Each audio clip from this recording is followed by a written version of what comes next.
Hello everybody, मैं पूजा हूँ। मेरी इस चैनल पूजा सेंसे में आपका स्वागत है। हमारा आज का टॉपिक क्या है? ग्लाइकोलिसिस। क्या है ग्लाइकोलिसिस? ग्लाइकोलिसिस का लिटरल मीनिंग है ग्लूकोज का ब्रेकडाउन। एक ग्लूकोज मॉलिक्यूल से 2 पायरुवेट के मॉलिक्यूल बनते हैं, यानी कि 6 कार्बन कंपाउंड से 3 कार्बन कंपाउंड के प्रोडक्ट बनता है। ग्लाइकोलिसिस को समझने के लिए हमें सबसे पहले सेल्यूलर रेस्पिरेशन क्या है ये देखना पड़ेगा। तो सेल्यूलर रेस्पिरेशन एक प्रोसेस है जिसके थ्रू क्या होता है, हर सेल कन्वर्ट करती है, शुगर को एनर्जी में कन्वर्ट करती है। ये सब तरह की सेल्स में होता है, यूकैरियोटिक, प्रोकैरियोटिक, हर एनिमल, ह्यूमन के हर सेल में, लिविंग सेल में सेल्यूलर रेस्पिरेशन होता है जिसके थ्रू शुगर से एनर्जी कन्वर्ट करती है। ये 3 स्टेज प्रोसेस है। क्या है? 3 स्टेज प्रोसेस है। इसकी सबसे पहली स्टेज क्या है? इसकी सबसे पहली स्टेज ग्लाइकोलिसिस है, जो कि साइटोप्लाज्म में, सेल के साइटोप्लाज्म में होती है। ग्लाइकोलिसिस कहाँ होता है? सेल के साइटोप्लाज्म में। और it does not require oxygen, और इसके लिए ऑक्सीजन की ज़रूरत नहीं होती। और फिर आता है क्रेब साइकिल और इलेक्ट्रॉन ट्रांसपोर्ट। ये दोनों माइटोकॉन्ड्रिया में होते हैं और इसके लिए ऑक्सीजन की ज़रूरत पड़ती है। तो इनके बारे में हम बाद के लेक्चर में देखेंगे, ठीक है। तो हम देखेंगे कि ग्लाइकोलिसिस क्या है। ये फेज प्रोसेस है। इसमें पहले फेज़ में एनर्जी इन्वेस्ट फेज़ है, क्योंकि इसमें 2 एटीपी मॉलिक्यूल की ज़रूरत पड़ती है हाई एनर्जी इंटरमीडिएट बनाने के लिए। दूसरी फेज़ एनर्जी पे आउट फेज़ है, क्योंकि इसमें 4 एटीपी मॉलिक्यूल और 2 NADH मॉलिक्यूल बनते हैं। तो 2 ATP लगते हैं और 4 ATP मिलते हैं, मतलब 2 नेट ATP का हमें फ़ायदा हुआ इस प्रोसेस से। अब हम डिटेल में ग्लाइकोलिसिस देखेंगे, इजी वे में और डिटेल में पूरा ग्लाइकोलिसिस प्रोसेस देखेंगे। तो सबसे पहली रिएक्शन में ग्लूकोज 6 फॉस्फेट में कन्वर्ट होता है हेक्सोकाइनेज एंजाइम के द्वारा, और एक एटीपी यूज़ होता है, यानी कि ग्लूकोज का फॉस्फोराइलेशन होता है, एक फॉस्फेट ग्रुप उसमें ऐड होता है।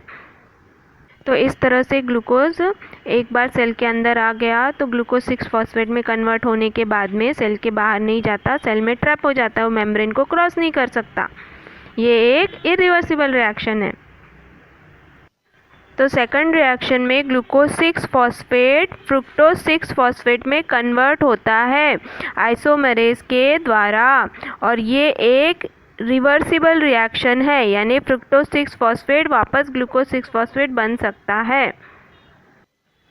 तो थर्ड रिएक्शन में क्या होगा? फ्रुक्टोज 6 फॉस्फेट फ्रुक्टोज 1,6 बाइफॉस्फेट में कन्वर्ट होगा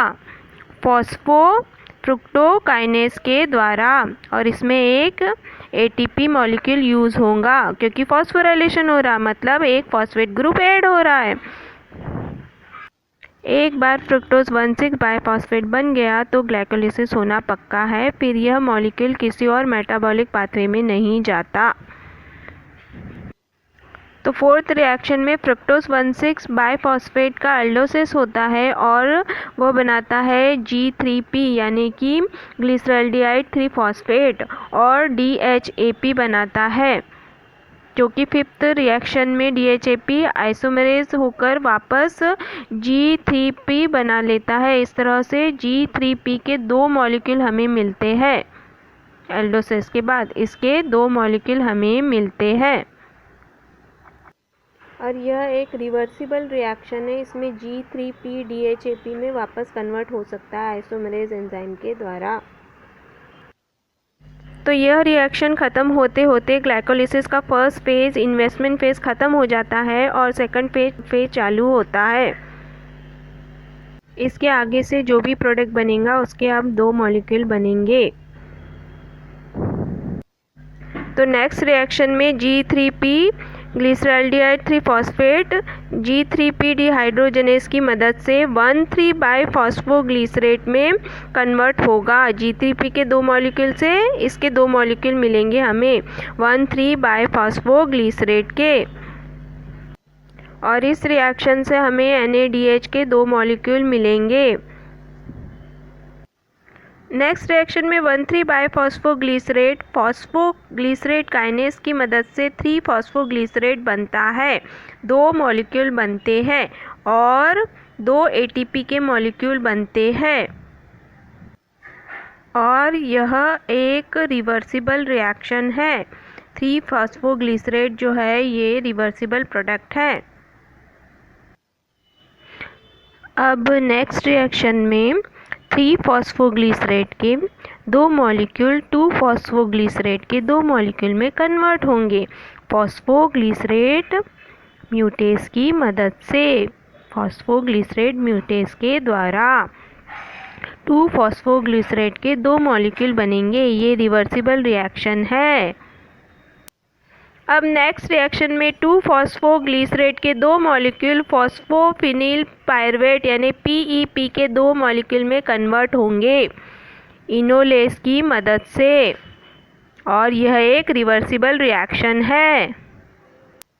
अब नेक्स्ट रिएक्शन में फॉस्फोफिनिल पायरुवेट के 2 मॉलिक्यूल में कन्वर्ट होगा पायरुवेट काइनेज की मदद से और 2 ATP मॉलिक्यूल का निर्माण होगा बनेंगे। 2 ATP मॉलिक्यूल हमें और मिलेंगे इस रिएक्शन से। तो पायरुवेट के 2 मॉलिक्यूल बनेंगे। पायरुवेट ग्लाइकोलिसिस का एंड प्रोडक्ट है। तो ये ग्लाइकोलिसिस की पूरी प्रोसेस थी, इजी वे में पूरी रिएक्शंस थी। ये था पूरा glycolysis. Thank you for watching my video. अगर आपको मेरा ये वीडियो अच्छा लगा हो तो आप इसे लाइक कीजिए और मेरी चैनल को सब्सक्राइब कीजिए।